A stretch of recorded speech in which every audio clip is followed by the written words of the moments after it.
Vitamos, can your murderous intent match up to what fate has in store for you? Why did you take it? In fear you shall abandon your mortal body, King of Bravnos! Let me have the honor of taking the lead in this battle.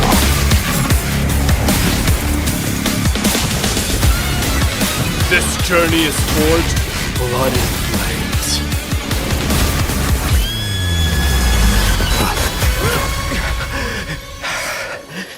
Three molded life with their hands, and three guided Calamity's gate. Three carved the heavens and the earth. Three wove the threads of fate. Hello, we are Trianne. Fighting the west wind, away we go!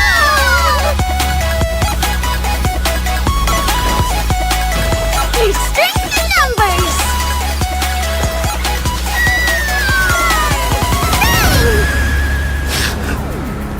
It's time to end this. Offer your souls to the fire. The son of Urgo is destined to be crowned in blood! All of daytime. Stay alive. Can't be killed in a single blow.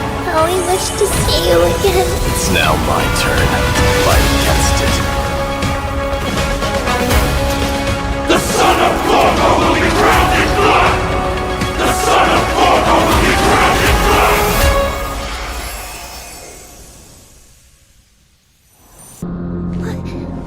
What's going on? Oryx disappeared?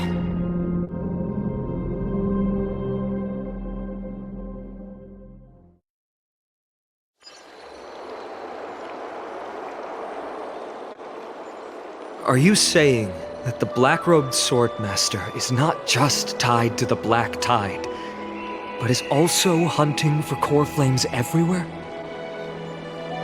This is the most plausible possibility. First, it has a vessel that can hold core flames. Second, I'm one of its targets. Let's start with the first premise.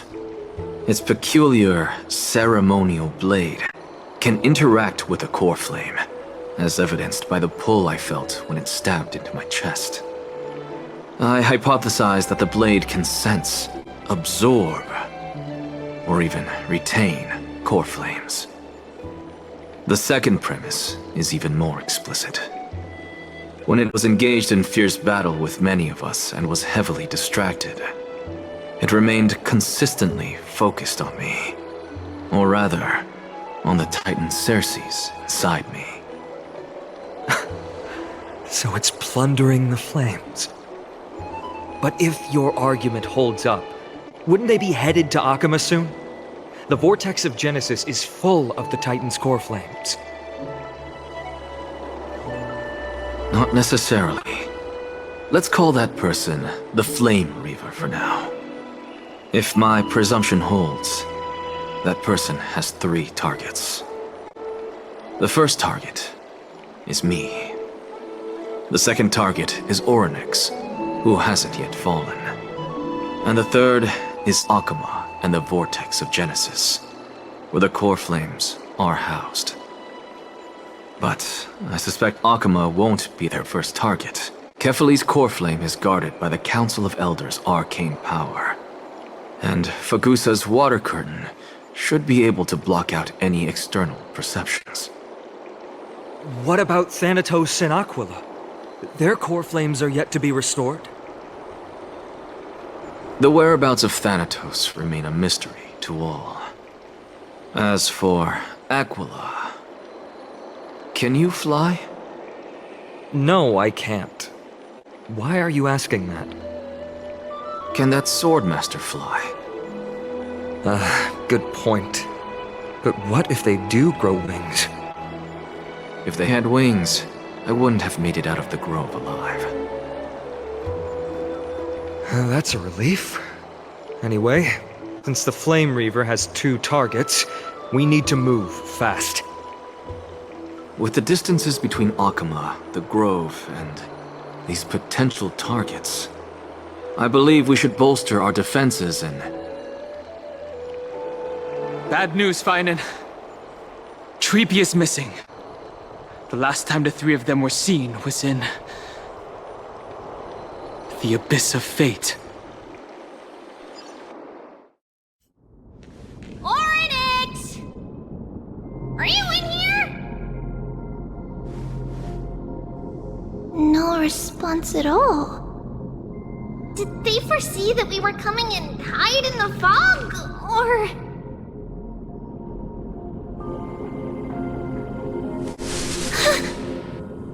Treeby, we should leave.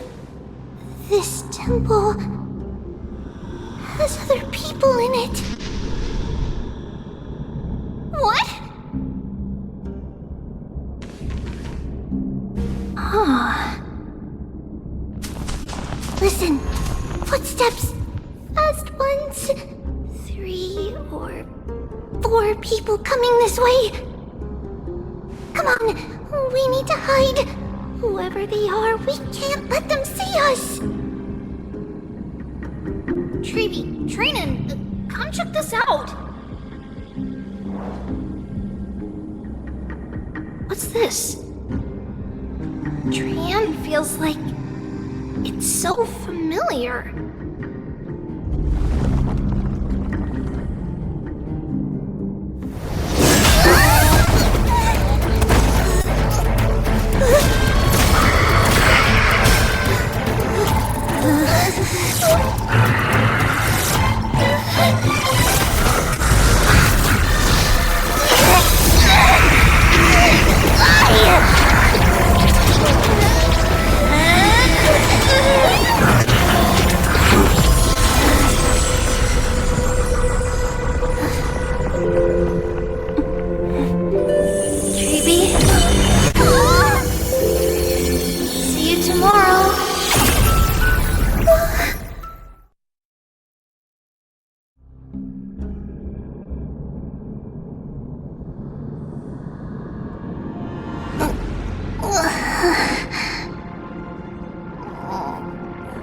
Where am I?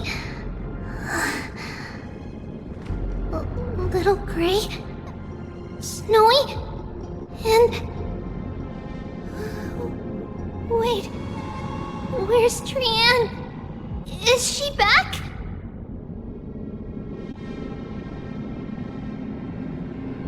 We only saw the two of you collapsed on the side of the road when we arrived.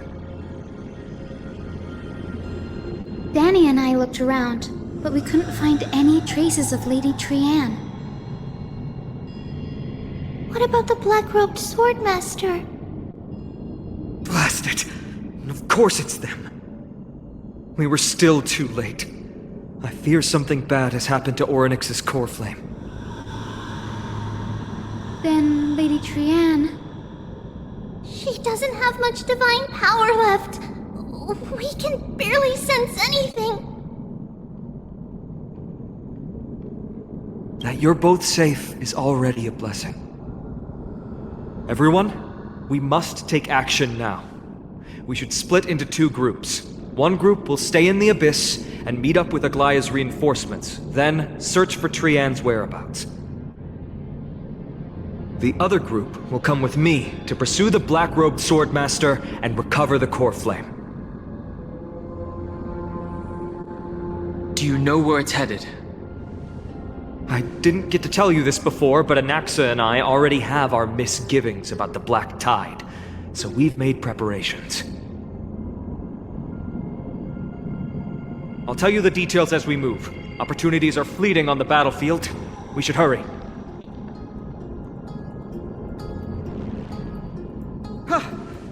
Lord Finan!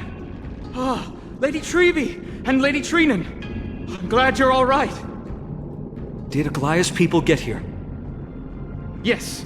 Lady Aglaya already knows about the situation and sent along a message. Finan, I understand that Swordmaster is of great importance to you. But if you charge in without a plan, I fear that you won't be the only one who dies in vain. I understand. Hatred is a hero's deadliest poison. I have no intention of fighting alone. If that Swordmaster really is related to the Black Tide, the Chrysos heirs must not take them lightly. I have indeed planned to return to the Holy City and discuss the strategy with Aglaya. We'll need all the help we can get for this encirclement. Why don't we split up as previously discussed? Hyacinth and I will stay to regroup with the reinforcements. You go back to the Holy City with everyone else and tell Aglaya about your plan. Trianne will stay in the Abyss too. That way, both sides can communicate with each other if anything happens. Thank you, everyone. Partner, Treeby, let's go.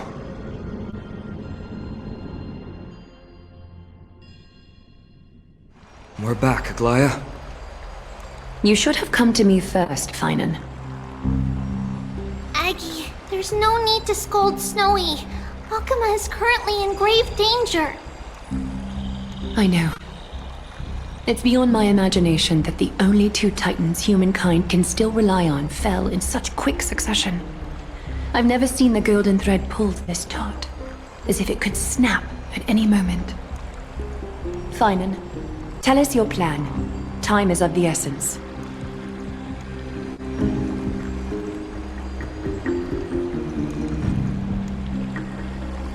This being is not just hunting titans, but taking the core flames too? Yes, just like the Flame Chase journey is doing. Professor Anaxa thinks the Flame Reaver's arrival is likely a sign the Black Tide has spread further. Regardless of whether you're right, this being is still far more aggressive than we expected. But its madness is also an opportunity for us. If its goal is the core flame, that means us humans can lure it into a trap. Anaxa had already left the Holy City with Cersei's core flame while we were on our way to the Abyss, so he can make preparations for the battlefield.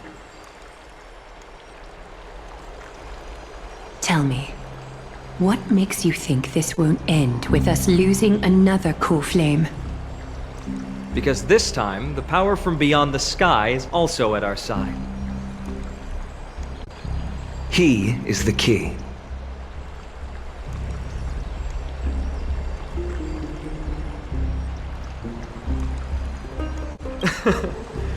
We need your other companion, too.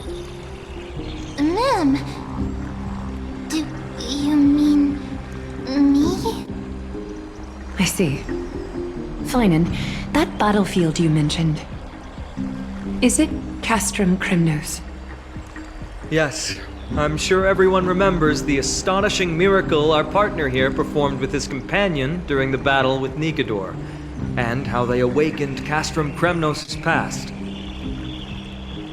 That will be the key to our victory. We will use Orynyx's power to once again open a passage to the past and lure our enemy inside. Then, we'll seal the Flame Reaver in the maze of time. Impressive. Orynyx has fallen, and Yanis's divine power already belongs to Akuma. Once we take back the core flame, the Swordmaster will have no means of escape. It's very clever, using the element of surprise instead of brute strength. Can you do it, little one?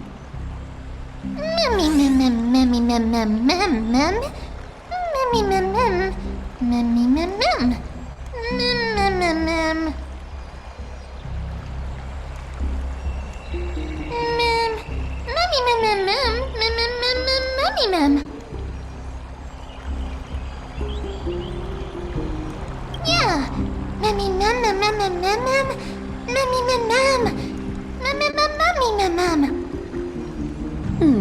Such enthusiasm. I'm glad to see you're confident. By the way, the Council of Elders declared a state of emergency when Treeby went missing. Kynus and her following have heard tell of the incident at the Grove, and are galvanizing support in secret. I fear she'll make her move before the next assembly of the citizens. What are they plotting? That short-sighted politician likely believes the Chrysos heirs have outlived their usefulness and is making preparations for her next step. That ugly side of humanity is something we'll have to deal with eventually. But that's a problem for another day. I've sent Castorus ahead to the council with a message. She should be able to keep the situation under control for the time being. Trianne, it is my hope that we can come to an understanding on this. We must take down the Flame Reaver in one go and retrieve the core flame, and in doing so, grant ourselves an advantage against the Council of Elders. Of course. You may count on me to lead the charge. I apologize for tasking you to spearhead the plan once again, but Akima is currently beset by enemies from within and without. The situation brooks no delay, and we have precious little time to confer and discuss the plan with you. That being said, you are the key to our success, and I shall respect any decision you make. I may not be as masterful as Trianne when it comes to the Century Gate, but even I can open a nice big gate if I have enough time. As for whether we can take back the core flame, that will be up to Anaxa's capabilities. Based on what I know of him, he can do it.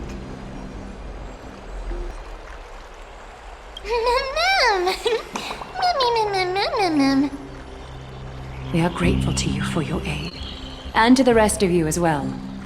Now, let us be off to begin the hunt. May Kethely sharpen our gaze and grant us victory over the enemy.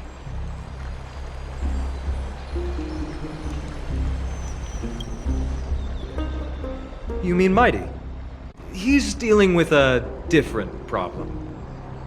Don't worry, that man would never miss out on this fight.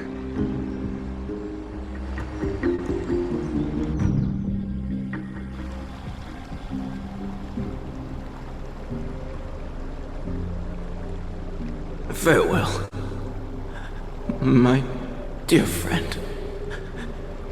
You must lead us back home. You and I, we're both the same. We feast on strife and fear. If you're truly capable of leading our people beyond this blood-stained fate, then prove it to me once more, Mighty Mos.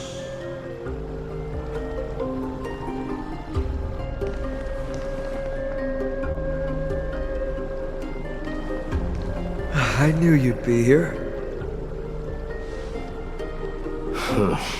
I heard you're about to set off on an expedition. That's right. It's going to be a tough battle, and our destination is... turns out to be Castrum Kremnos. Is that why you're here? To pray to the dead Nikador? No, just the opposite. I'm here to tell you, you can entrust the front lines to us this time. You can't afford to lose your upcoming battle either.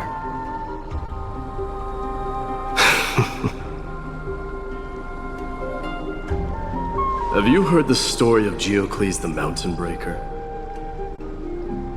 Sounds like you've spoken with Cartonus.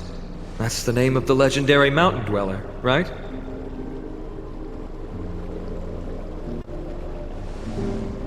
Let's have a chat before we go our separate ways. Cartonus told me that back in ancient times, the mountain dwellers lived in seclusion. They spent their days quarrying and gathering, living a simple and peaceful life away from strife. But Geocles was different. He resisted their traditional way of life, yearning for the world beyond the mountain. They're safe, but humdrum culture was like fetters around him.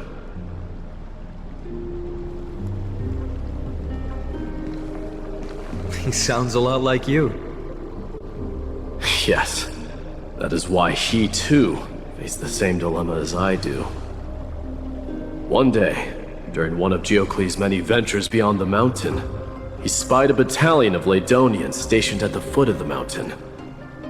The Ladonians were at war with their arch-enemies, the Companions, and they used the mountain as a base to carry out guerrilla warfare operations. When Geocles, who had taught himself the common tongue, approached a soldier, he learned a shocking piece of news. Ladonians were planning to plant mines and explosives all over the mountain, and then lure their enemies within. With danger lurking with every step, the mountain dwellers' homes were no longer safe. Geocles quickly returned to his village to bring the news to his people. But... let me guess. They refused change and chose to put up with the situation instead. That's right. The mountain dwellers were fearful of even the smallest change to their lifestyle, let alone leaving their home. Despite the imminent war, the elders would rather negotiate for peace instead of leaving the mountains. This made Geocles both angry and sad. But he didn't give up. If you were in his shoes, what would you have done? Lead my people on a resistance, perhaps. I'm not sure. I can't think of a solution that would make everyone happy. A solution that would make everyone happy, huh? That's how naive we are. Well, let me tell you what Geocles did. He took the mountain dwellers' store of gemstones and traded them with the Ladonians for a massive amount of gunpowder. But he didn't do this to fight the Companions. Under the cover of night, he set ablaze the forest surrounding the settlement, forcing his people to flee the mountain. That great fire marked the beginning of mountain dweller history. Since then, their people became part of civilization, and giants became a common sight in the holy city.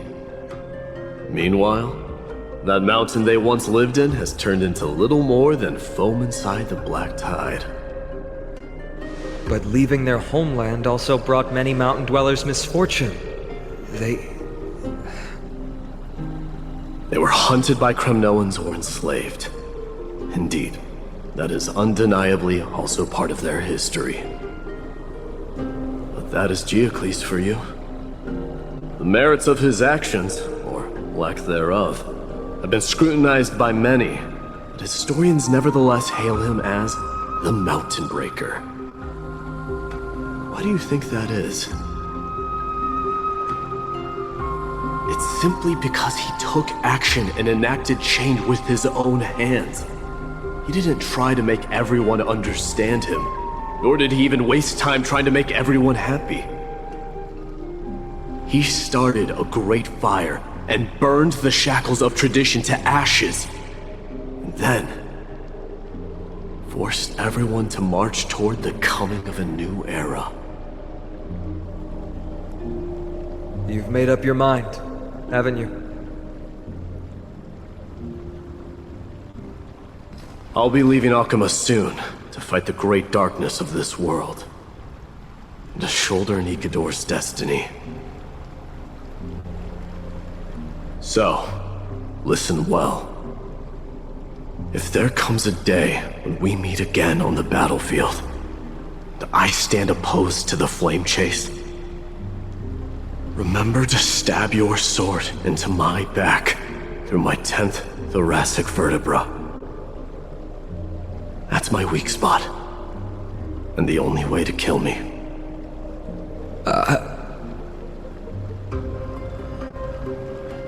You have my word.